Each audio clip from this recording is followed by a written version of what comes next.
What if you nestled into the gills of an ancient fish, or traveled along fishing and coal mining communities on the northeast coast of England? What if you traveled down into an ice core in Antarctica? From these vantage points in time and space, what might you learn about the rhythms, languages, and histories of the planet? You might hear history endlessly write and rewrite itself, slowly erasing its old lines over and over. The poetry collection Rhizodont by Katrina Porteous reckons with these questions and more. My name is Tashara, and I'm a young critic reviewing Rhizodont, which has been shortlisted for the T.S. Eliot Prize 2024. In this collection, recurring images of water and the coastline render tangible the epic making and remaking of the planet, the temporary nature of its creatures and geological features.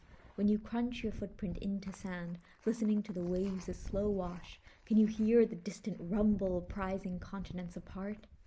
In surreal and urgent ways, Rhizodont imagines the palimpsest of geological history that each landscape holds, unearthing its layers and imparting a sense of wonder at nature's capacity for reinvention.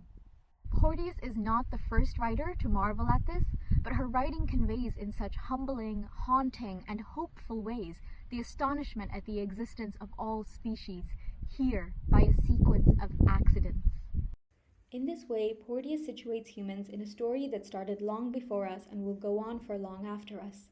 I feel human existence taken into the deft hands of the poet and braided together with the other lives that compose this planet's histories. As temporary inhabitants in the planet's long arc of time, Rhizodont questions if humanity's legacy will be carrier bags falling apart into ever smaller pieces, indestructible plastic printed with soon-to-be incomprehensible runes, announces to no one, "Baby, I love you." I find this collection to be strongest in the many moments like this when Porteous balances a playful, longing, and existential tone, evoking a softness for humanity even as she confronts the destructive legacy we threaten to leave behind.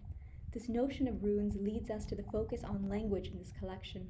Just as the earth reinvents itself, humans have an awesome power of reinvention through making and remaking language. Rhizodont illuminates how we wield that power.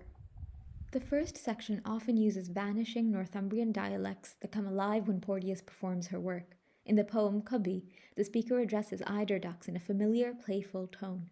"Cubby, you're a bonny bird, mild and ower soft. Are you no feared rowling about the lippers or among folks?"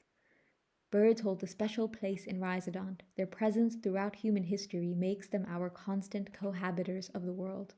You're hard to separate from who we are, as body is from spirit. Seas and rocks and passing birds bear witness to our brief existence. Recognizing that, Porteous extends beyond human language to include the ancient magic and value in their voices too.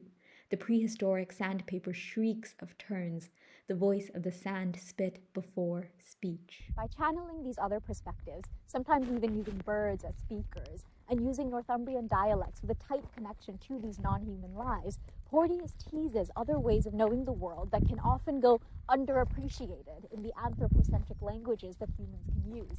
This poses a compelling question to readers. What do humans do with our power to shape and reshape language? And how do non-human subjectivities get valued in this reinvention?